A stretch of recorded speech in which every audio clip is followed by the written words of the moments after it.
What's her name, soldier? Sit and spin, dead. Where do you get off having that much bad boy attitude?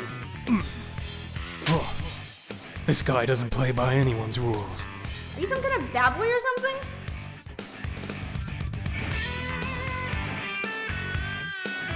Yeah, I'm thinking I'm a bad little boy.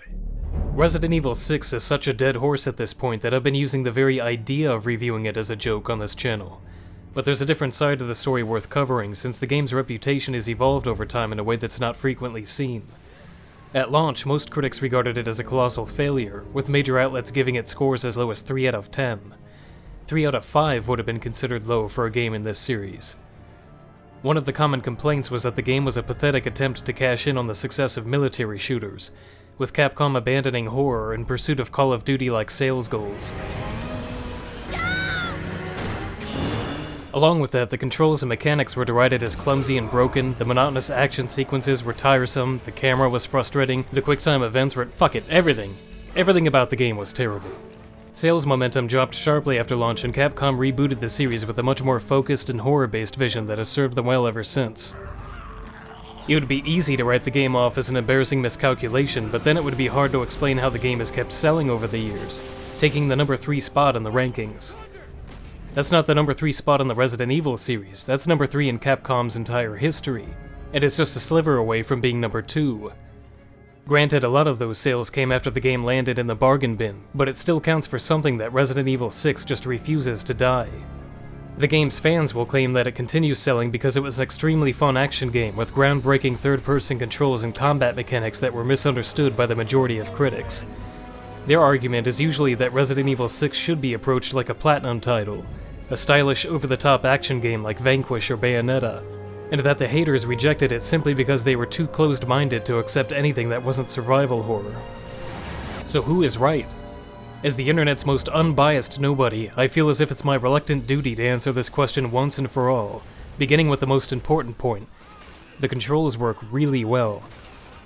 Nothing is more fundamental to enjoying Resident Evil 6 than understanding its mechanics, and this is one area where Capcom has to be blamed for failing to communicate this to players. Playing Resident Evil 4 for the first time, I was able to pick up the controller and dive right in without a hitch in spite of the game's radically different perspective. That's partly because the PS2 controls were almost identical to the older titles, but also because Resident Evil 4 was such an intuitive and straightforward game. In comparison, Resident Evil 6 feels like it has too many buttons doing too many things, with combinations of buttons doing other things. It's not a game you can just jump straight into with good results. Usually, games with complicated controls have a tutorial to walk you through everything you need to know. Resident Evil 6 technically has one, but it wastes its time trying to impress you with explosions and slow-moving quick-time events. Considering the percentage of gameplay taken up by those things, maybe that decision actually makes sense. Capcom explained it by saying that they wanted something cool at the start of the game. And what better summary of Resident Evil 6 could there be than that the developers didn't bother teaching you to play because they thought an explosion would be cooler. An explosion you'll see later in the game anyway, and that they copied and pasted here because they wanted you to see it twice. But if you take the time to practice each move on your own and build up the muscle memory, there's an incredible amount of mobility at your disposal. You can duck or roll in any direction to avoid attacks, and even when you're on the ground, you can continue evading. You can power slide with guns blazing in reverse direction to continue shooting up the enemy's back. I actually can't wait for an enemy to throw something or take a swing, since flopping around is so much fun on the face of it. That mobility ties into the new melee system. In past games, you were mainly shooting and could occasionally open up a chance to melee when hitting certain spots. Resident Evil 6 still requires stunning to perform the most powerful attacks, but you're free to punch and kick whenever as long as you have stamina. Pressing aim and fire at the same time will let you do a powerful quick shot which stuns the enemy right away and sets them up for easy follow-up attacks. One of the common complaints when the game came out, and one that I shared, was that ammo was far too limited. It felt like a sick joke to turn the series into an action shooter then deny you the ability to shoot.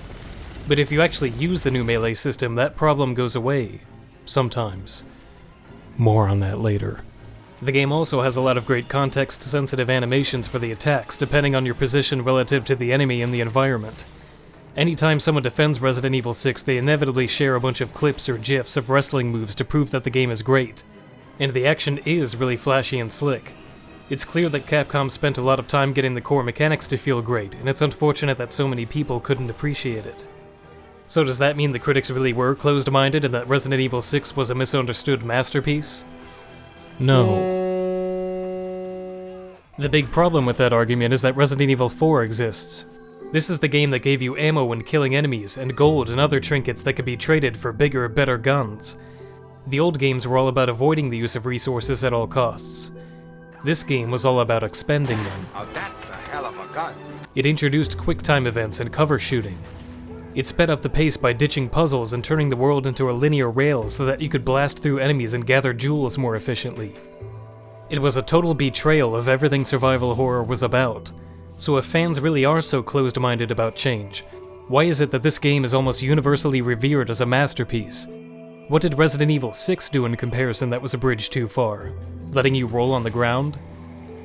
Listening to most of the arguments in favor of the game, you get the sense that its fans would be fine with everything taking place in one big room, with zombies funneled in for you to endlessly roundhouse kick.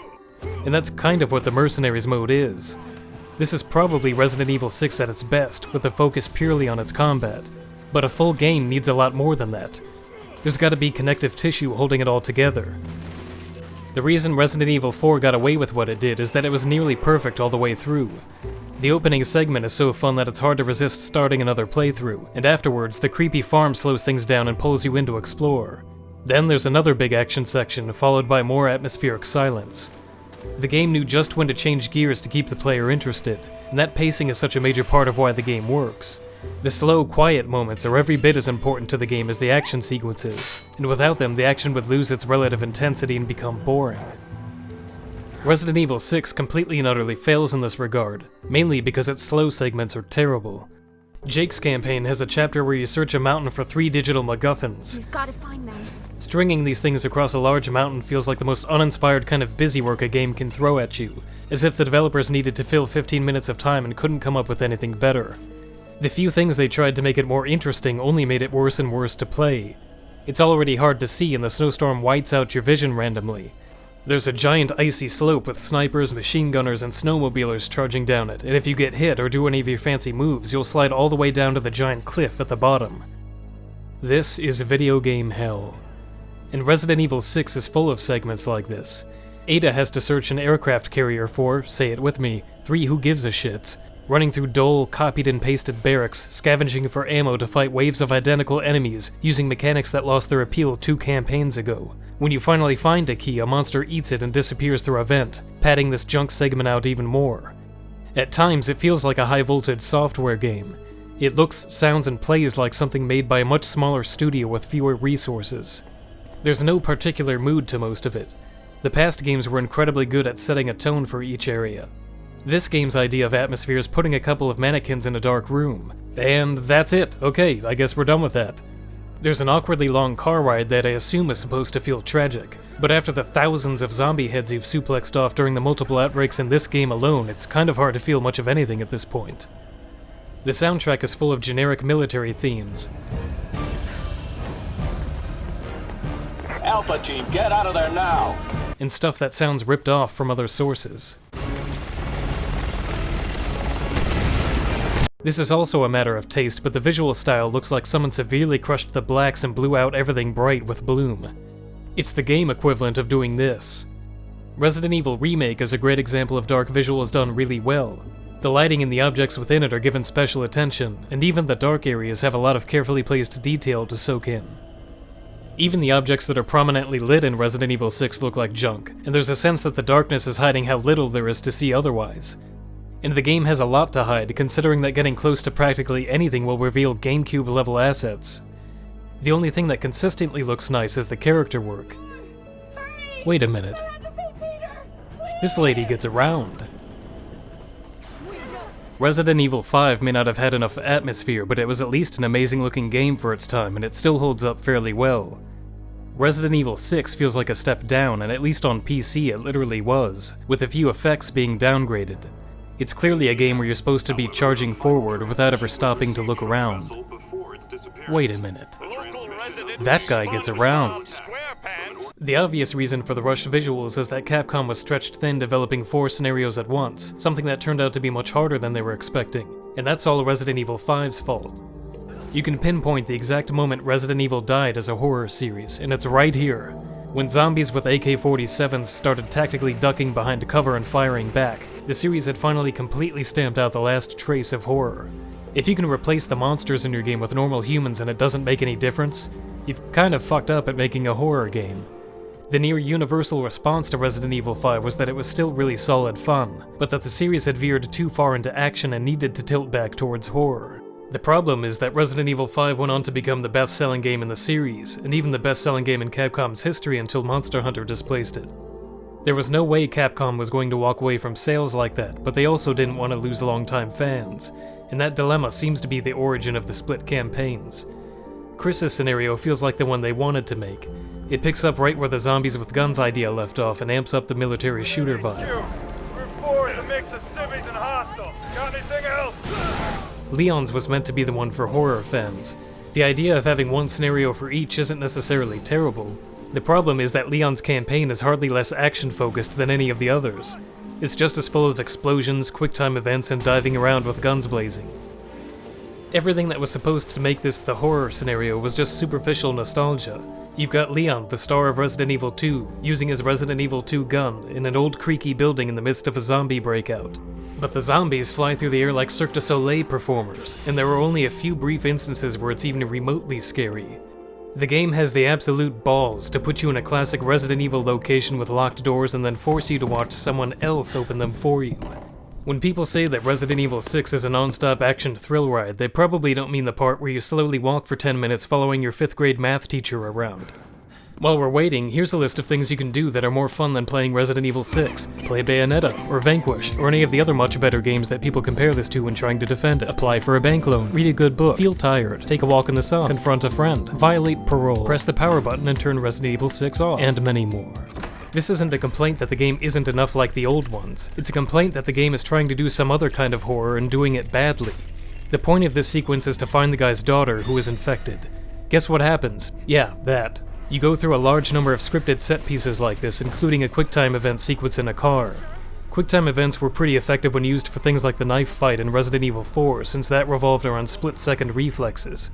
What's the point of using them here? The game never passes up the chance to throw another contrived button-mashing sequence in, and even with the option Capcom added to disable them, they're still there and you still have to sit through them. Then there's a flicker of hope. You emerge on the streets to see absolute chaos unfolding, and the music is really good. The game actually has some real atmosphere. It was always interesting to roam the streets and see the aftermath of the outbreak in the older games, and this was a good chance to navigate the city while that was unfolding all around you. But then a scripted car crash happens, an ambulance crashes to block off every route, and you're forced right back onto the linear rail to start another scripted sequence that will in turn lead to another scripted sequence that will always end the same way. It's not a game as much as it is a Universal Studios ride, the one where the shark pops out. And this type of gameplay gets worse and worse each time you revisit it, since it becomes a matter of going through the motions once you know what's going to happen. Scripted sequences can work really well when used in the right places, but not when everything revolves around them. The game is practically automated to run without you. It just needs you to press a couple buttons. Most critics thought that Leon's campaign was the best, probably because it's the only one that has any real semblance of atmosphere or horror, but it's the worst in terms of utilizing the game's mechanics. I didn't like Chris's scenario at launch, but revisiting it now with a better grasp on the controls, I actually found it to be the best, mainly because it has the highest concentration of actual gameplay versus scripted events. But as it drags on, it fails to change the pace and the action starts to get boring and frustrating. The Javo mutating when shot is an interesting mechanic, but the entire game is basically reliant on that one hook. Resident Evil 4 ramped things up as it went along, with the first parasite appearing only once you got a few chapters in. The Javo are mutating right from the start, and things never really evolve beyond that. I don't care what animal they mutate into, they're all the same machine gun-toting bad guys to me, and when they do transform, it makes me dread having to spend twice as long taking them down. How many of these assholes do we have to kill? Yeah, no shit. And Chris still has plenty of his own bullshit sequences like this one, where slightly touching the edge of the dock causes him to die? This motherfucker can't swim? He should be able to just punch the water out of his way. At one point you fight a helicopter that spends a lot of time out of range, and when it does appear you'll probably get swarmed with a bunch of chicken men. It seems to shoot right through cover, and your limited ammo does become a major problem here, since you can't exactly melee a chopper out of the sky. And if the meager amount the game provides isn't enough, you're in for a painfully long slog of punching enemies until you get more. Jake's campaign has you fight the same chopper again, only this time from the street level, where you have an even poorer view of it, with even less ammunition and don't even have the excitement of it shooting back. Welcome once again to video game hell. What exactly is the appeal of this supposed to be? Just to have the campaigns cross over, even if it leads to totally meaningless gameplay? The game is filled with these boss fights for voyeurs. In Helena's game, you have to run down a long hall to collect ammo just to continue participating in someone else's boss fight. And when you run out of that, then what? Well, it doesn't really seem to matter because it's all scripted cinematic bullshit. And that really is key to enjoying Resident Evil 6. You have to like stupid, pointless, exploding, action movie bullshit.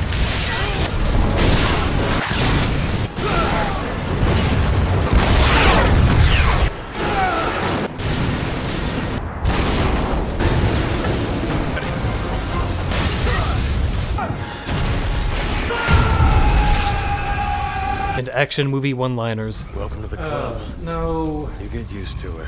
Oh. We're beyond humanity. Oh, God. Pass. And you have to be impressed by poorly handling vehicle segments that seem wedged into the game just to expand the scale even further. If you bought a flying simulator that played like this, you would ask for your money back, but it's in a Resident Evil game where you don't expect it, so that means it's good, right? You'd better have an endless appetite for this stuff, because there are 4 whole campaigns of it to get through. The big twist of Jake's campaign is a stalker enemy who first seems like a potential throwback to Nemesis from the 3rd game. Unfortunately, he turns out to be nothing but a QuickTime event generator, filling Jake's campaign with even more of this garbage gameplay than the previous 2. By the time you get to Ada, whose scenario was originally a secret and is even less polished as a result, it feels like everything wrong with the other scenarios has culminated into its own campaign. Any fun derived from the core controls should have dissolved by now, and even those mechanics I praised have problems.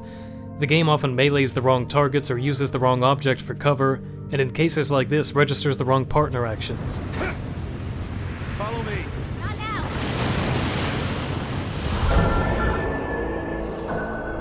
The peripheral mechanics around those core controls are mostly terrible. It was simple to heal in the old survival horror games. Then Resident Evil 5 upped the tension with a real-time inventory, which was arranged in a grid where each item was a single press away. Resident Evil 6 puts everything in the real-time menu, even the camera and graphics settings, which makes no sense. No one is looking for tension when trying to turn their aim invert on or off. The inventory is arranged in a straight row, which is the least efficient layout possible and requires scrolling through every item to get to the one that you need. And you'll have to do this often since the game somehow manages to leave you empty on ammo but full on inventory most of the time. Using an herb now requires mixing herbs together, mixing those herbs together, putting them in a carrying case, and then tapping the heal button to eat them like Tic Tacs. The system is so clumsy that you're likely to need to heal all over again from the damage you've taken while healing the first time.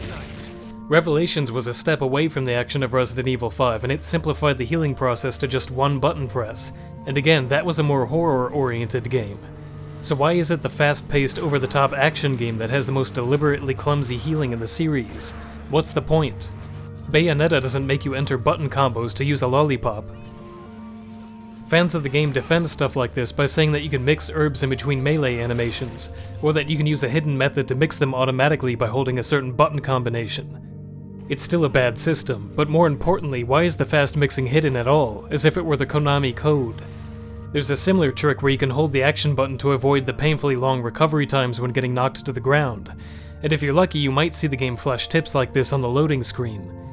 The game shouldn't have such frustrating mechanics in the first place, but it definitely shouldn't bury the right ways to do things in places most players will never find them. Resident Evil 4 made its gameplay much more addicting by letting you upgrade your guns with really satisfying results. Resident Evil 6, in another apparent nod to online shooters, replaces this with a 3-perk system. Most of the perks have no obvious result. There are 2 devoted to stabilizing aim, and even with both, I barely see a difference.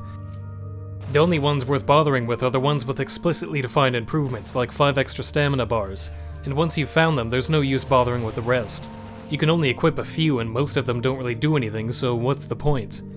The series lost a lot of potential replay value by ditching its own great upgrade system in favor of poorly copying someone else's.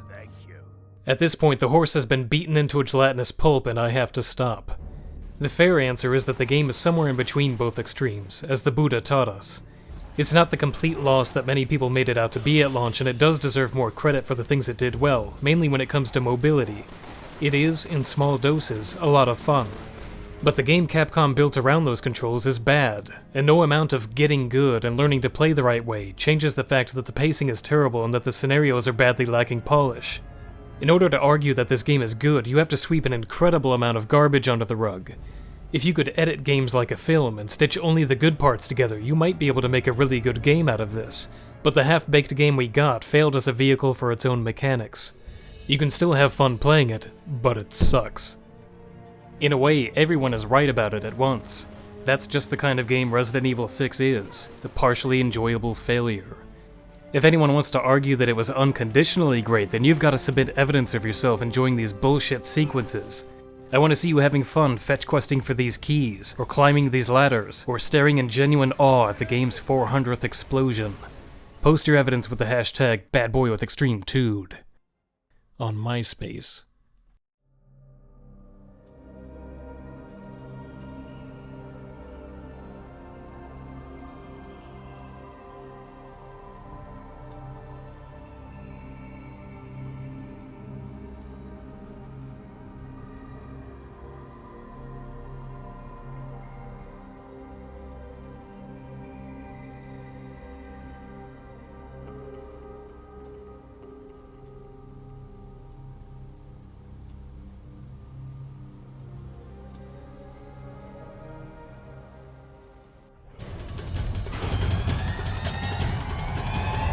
Fair is fair, kid.